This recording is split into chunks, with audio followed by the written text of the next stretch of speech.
Is there help now? 79. Bendiciones hermanos y hermanas de habla hispana, soy Diana Canadi, saludos desde San Luis, Missouri. Es una alegría para mí hablarles lo que dice la Biblia acerca de los últimos tiempos. Espero que esta lección sea de inspiración y motivación para su vida, a fin de que usted como hijo de Dios, madure en su fe y sea de bendición en su casa, su iglesia y comunidad. Oremos. Padre del cielo, te pido humildemente en el nombre de Jesús, que toques con tu Espíritu Santo el corazón de mis oyentes, y que ellos puedan prepararse y mantenerse firmes en estos tiempos duros y difíciles del fin. Amén. ¿Hay ayuda ahora? La perspectiva eterna que los primeros cristianos tenían se fundamentaba en la realidad que de lo que creían, que les servía para afrontar los desafíos de la vida con paz mental y un futuro de esperanza. Cuando se vive con una perspectiva eterna, se tiene la conciencia tranquila, porque se sabe que esta vida no solo es esta vida, porque solo estamos de paso en este mundo presente. Una perspectiva eterna es el fundamento de fe que nos asegura que la mayor y mejor parte de nuestra vida está después de esta, que lo mejor está por venir, porque habrá un fin y llegará un día, en los problemas de la vida se revertirán, y el sufrimiento de esta vida se convertirá en gozo. En 2 de Corintios 4:17 en Nueva Traducción Viviente, el apóstol Pablo escribió, pues nuestras dificultades actuales son pequeñas y no durarán mucho tiempo. Sin embargo, nos producen una gloria que durará para siempre, y que es de mucho más peso que las dificultades. Esta perspectiva celestial ayudó a Pablo a soportar la vida difícil, porque la sabía y estaba seguro, que todo el sufrimiento que se enfrenta en esta tierra es temporal, porque lo que esperaba en la vida venidera eclipsaría con creces al sufrimiento que se pasa en esta vida, que el costo de servir al Señor en esta vida, sería restaurado en la venidera. Saber lo que nos esperaba después de esta vida, aliviaba la carga difícil de la vida de Pablo. A este sufrimiento él lo llamó gloria porque sabía que lo esperaba en la vida venidera. Gloria se usa con relación con Dios Todopoderoso, porque Él es un ser glorioso que hace obras gloriosas. Gloria también se usa con relación a la salvación que Dios nos provee a través de Jesús. El plan de Dios para los seres humanos es que nos convirtamos en sus hijos e hijas mediante la fe en Jesucristo, para que participemos de su espíritu y vida, el cual es su gloria, a fin de que lo reflejemos en este mundo que nos rodea. Por causa del pecado todos hemos perdido la posición de gloria, que Jesús con su muerte en la cruz lo recuperó para nosotros. Salmos 8 del 4 al 5. En Hebreos del 9 al 10, dice, pero vemos a aquel que fue hecho un poco menor que los ángeles, a Jesús, coronado de gloria y de honra, a causa del padecimiento de la muerte, para que por la gracia de Dios gustase la muerte por todos.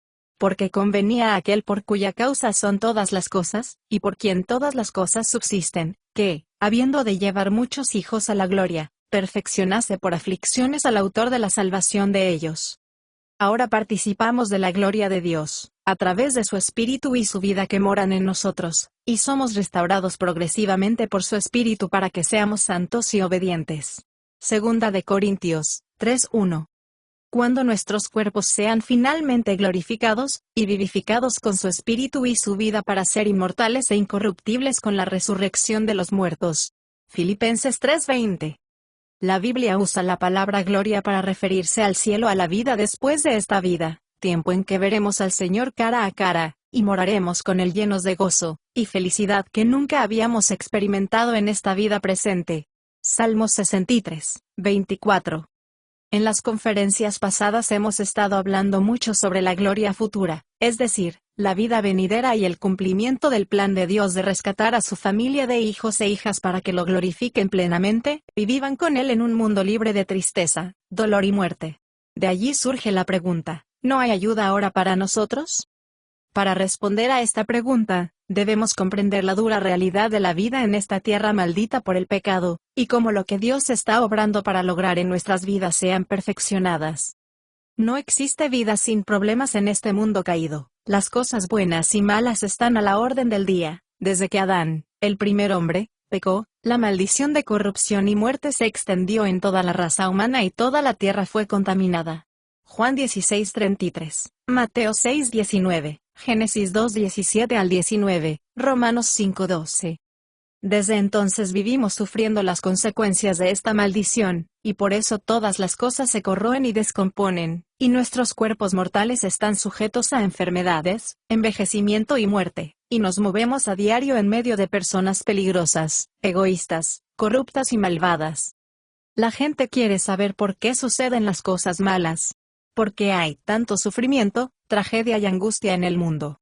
Aunque tenemos una respuesta corta, es sincera. Porque así es la vida en una tierra maldecida por el pecado. La salvación no trata de hacer que esta vida sea lo mejor de nuestra existencia, sino que, a pesar de que algunos tienen una vida maravillosa, nunca estarán libres de los problemas de impotencia, porque la vejez y la muerte lo arrebatan todos los sueños e ilusiones. Dios está trabajando para la restauración y transformación completa de la tierra, y a toda la humanidad que ha sido dañado por el pecado, para todos los que ponen su fe en Él. Efesios 1 del 4 al 5, Hechos 3:2. Para apreciar lo que esto significa pasará con nuestras vidas ahora, mientras moramos en esta tierra maldecida y condenada por el pecado, necesitamos añadir otro elemento a nuestra discusión, la que ayudó a Pablo a que se gloriara en la vida venidera, que es obrar para bien.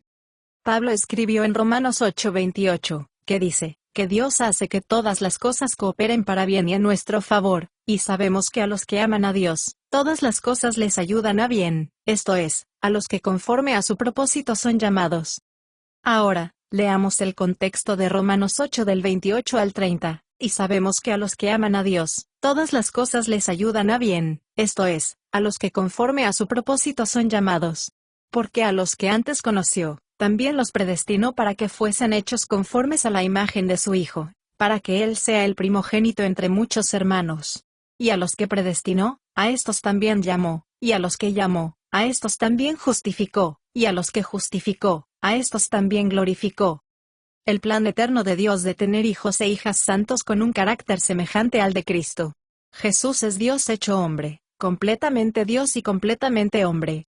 En su humanidad, Jesús nos muestra cómo son los hijos e hijas de Dios, su carácter y comportamiento.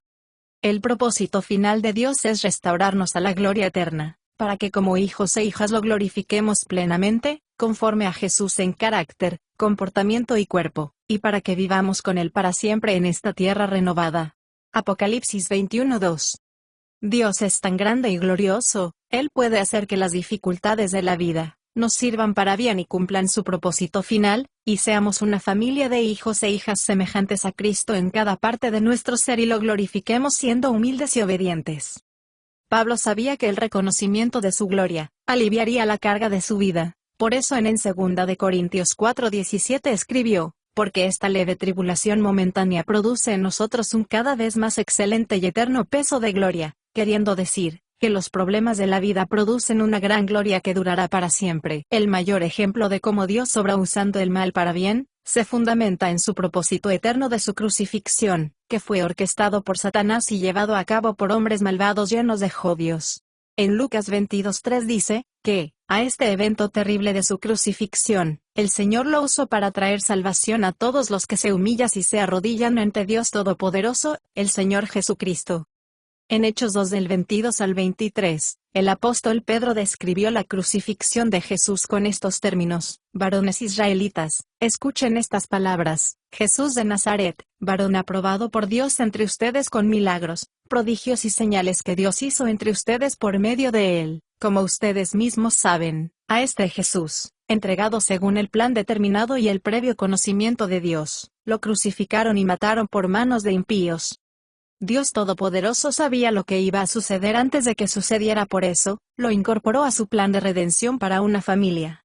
Solo la muerte de Jesús proporcionó el sacrificio necesario para abrir el camino, a fin de que todos los que creen en Él sean perdonados y pueda morar en ellos. Romanos 5 del 1 al 2. En las manos de Dios Todopoderoso, omnipotente, todopoderoso, omnisciente, que todo lo sabe, omnipresente, que está presente en todas partes a la vez, el sufrimiento de Jesús culminó para nuestra gloria y nuestro bien. Primera de Pedro 1:11, Lucas 24:25. Las circunstancias difíciles son parte de la vida en una tierra maldita por el pecado. La Biblia da numerosos ejemplos de cómo Dios usa las dificultades de este mundo para sacar un bien genuino de una maldad genuina. También vemos que Dios posterga las bendiciones temporales a corto plazo, para terminar con los problemas de ahora, y para obtener resultados eternos a largo plazo. ¿Vemos esto en la vida de Pablo? Considerando varios ejemplos. En uno de sus viajes misioneros, Pablo y Silas viajaron a Filipos, una ciudad de Macedonia al norte de Grecia, logrando gran éxito al predicar en la ciudad, pero una esclava poseída por un demonio comenzó a seguirlos gritando: «Estos son los siervos del Dios Altísimo». Hechos 16 del 3 al 9. El espíritu de Pitón le permitió a la joven adivinar el futuro, y ganó mucho dinero para sus amos. Por eso, sabía quiénes son ellos y les siguió durante muchos días hasta que Pablo finalmente expulsó al demonio de ella. Sus amos, furiosos, acudieron a las autoridades locales, alegando que Pablo y Silas enseñaban a la gente a enfrentarse a la ley romana. Los funcionarios de la ciudad tomaron a Pablo y a Silas, y golpeándoles brutalmente lo arrojaron a lo más profundo de la prisión local, ajustándoles sus pies en los cepos. A la medianoche, mientras Pablo y Silas estaban orando, y cantando alabanzas a Dios, se produjo un terremoto, y todas las puertas de la prisión se abrieron de golpe, y las cadenas se cayeron de los prisioneros. El carcelero se despertó para abrir las puertas de la prisión y, suponiendo que los prisioneros habían escapado, quiso suicidarse. Pero Pablo gritó: «No lo hagan. Estamos todos aquí». El carcelero se postró ante Pablo y Silas, gritando: «¿Qué debo hacer para ser salvo?». Los dos hombres le predicaron a toda la casa del carcelero, y todos creyeron y fueron bautizados en ese mismo día. Como ustedes pueden ver, Dios no impidió que ocurriera todo este incidente, pero lo usó para sus propósitos eternos. No solo el carcelero y su familia se convirtieron y se bautizaron, sino que el carcelero se convirtió en pastor de la iglesia de Filipos, y muchos se convirtieron al escuchar su historia. Años después, cuando Pablo estaba en Jerusalén, los judíos de la ciudad lo acusaron de enseñar a los judíos que vivían en zonas gentiles, no judías, a abandonar la ley de Moisés. También acusaron a Pablo de profanar el templo de Jerusalén y de introducir herejías a los gentiles. Hechos 21-26, Hechos 28. Toda la ciudad se alborotó y estalló un motín. El resultado final: Pablo fue detenido por los romanos, y enviado a la ciudad de Cesarea para comparecer ante las autoridades romanas. Finalmente, Pablo fue enviado a Roma para que su caso fuera escuchado ante el César. El barco que transportaba a Pablo a Roma se enfrentó a una terrible tormenta. Cerca de la isla de Malta, el barco chocó contra un banco de arena, en un lugar poco profundo, y encallando fue destrozado por las olas. Quienes sabían nadar nadaron hasta la orilla, y quienes no sabían nadar flotaron en los restos del barco. Una vez en la isla, Pablo fue mordido por una serpiente mortal pero no murió, y por eso, tuvo un gran impacto en los isleños. Después, Pablo impuso las manos sobre el padre enfermo de un alto funcionario del gobierno, el hombre sanó y toda la isla fue bendecida. Pablo y Silas permanecieron en la isla 3 meses hasta que un barco los llevó a Roma. Porque Dios no evitó que Pablo fuera arrestado, que el barco se estrellara y la serpiente lo mordiera. Porque Dios quería usarlo para demostrar sus propósitos eternos. ¿Cuántas personas oyeron hablar de Jesús y creyeron en él? Una vez que Pablo llegó a Roma, estuvo detenido durante 2 años antes de que se escuchara el emperador su caso, y sin saber si viviría o moriría, pero no fue ejecutado sino liberado. Pablo escribió varias epístolas durante este periodo, incluyendo una a los creyentes de la ciudad de Filipos, que nos dan una idea de su perspectiva sobre las circunstancias difíciles. En Filipenses 1 del 12 al 14, dice: «Quiero que sepan, queridos amigos, que todo lo que me ha sucedido aquí ha ayudado a difundir la buena nueva. Porque todos aquí, incluyendo a los soldados de la guardia del palacio, la casa de César, saben que estoy encadenado por causa de Cristo. Y debido a mi encarcelamiento, muchos cristianos han ganado más confianza, y se han vuelto más valientes al hablar de Cristo a otros». En Filipenses 1:19, dice: «Porque sé que por vuestra oración y la suministración del Espíritu de Jesucristo, esto resultará en mi liberación, para mi preservación, salud y bienestar espiritual de mi propia alma y para la obra salvadora del Evangelio». Pablo sabía que, en esta vida, las cosas pasaran porque debían pasar, y que Dios estaba obrando para que todo sirviera para los propósitos eternos que tiene para su familia. Pablo sabía, y estaba seguro que Dios podía sacar bien de la maldad genuina un bien genuina. En su carta a los Filipenses, Pablo usa la palabra gozo de una forma especial 12 veces. En Filipenses 3:1, Dice, por lo demás, hermanos míos, regocijaos en el Señor. Nunca me cansaré de repetirles esto para su propio bien, diciéndoles una y otra vez, regocíjense en el Señor siempre. Filipenses 4:4. Recordemos que mientras Pablo y Silas estaban encarcelados Filipos, oraron y cantaron alabanzas a Dios.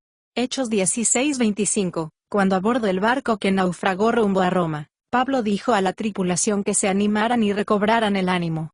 Hechos 27 del 22 al 26, aquí Dios les había asegurado que, aunque el barco se hundiera, todos sobrevivirían. Las palabras griegas con las que Pablo usó significan para animar, es estar alegre, estar contento. Una de las palabras se compone de dos: bien y mente. Pablo instó a los filipenses a sentirse alegres, haciéndoles recordar que Dios siempre está en medio de las dificultades. Pablo no se refería a la respuesta emocional que tenemos de Dios en una carta donde nos muestra que a pesar de que se sentía triste, siempre estaba gozoso en medio de las dificultades. Segunda de Corintios 6:1. Pablo hablaba de que siempre debemos reconocer a Dios en cada circunstancia y debemos alabarle por quien es, y por lo que hace, no porque sintamos ganas, ni por emoción, sino alabar a nuestro Dios Todopoderoso en medio de las dificultades es lo más apropiado. Pablo sabía que glorificamos a Dios, cumplimos el propósito por el cual fuimos creados cuando lo alabamos. Salmo 50:23. El que ofrece alabanza como sacrificio me glorifica, y prepara el camino para que yo le muestre mi salvación. Pablo reconocía que sus muchos problemas son temporales, y muy leves comparándolas con el gozo que tendría en la vida después de esta. Es por eso, que mantenía su mente enfocada en esa realidad eterna mediante la alabanza a Dios. Segunda de Corintios 4:18, diciendo, lo que se ve es pasajero, pero lo que no se ve es eterno. Por eso mantenemos siempre nuestra mente fija en lo que no se ve. Pablo comprendió que las realidades eternas son más importantes que las comodidades temporales. Por eso, en su carta a los filipenses habló que Cristo es su gozo y corona. Filipenses 4:1. La recompensa de Pablo en la vida venidera sería en la presencia del Señor. La experiencia de vida de Pablo nos muestra que Dios no detiene los problemas de la vida, sino que nos empodera para superarlos hasta que llega el día que nos libera completamente para cumplir el propósito de bienestar eterno que tiene para su familia, trayendo bienestar primero en esta vida, y luego en la venidera. Quizás usted piense, puede que eso sea cierto para Pablo, pero no para mí. Yo soy nadie. Sin embargo, esto no le debe preocupar. La Biblia nos da ejemplos de personas comunes que hacían cosas comunes, que fueron incorporadas a su plan para pertenecer a su familia. Dios nos creó para ser sus hijos y sus hijas, tal como creó a Pablo. Jesús murió por nosotros como murió por Pablo. Nosotros no podemos detener los problemas de la vida, ni los problemas de la vida pueden detener el plan eterno de Dios para nosotros. Algún día veremos cómo su obra perfecciona nuestras vidas, y veremos que tenemos poder para enfrentar nuestros problemas y siempre salir airoso de ellas. Más la próxima semana. Bendiciones. Diana.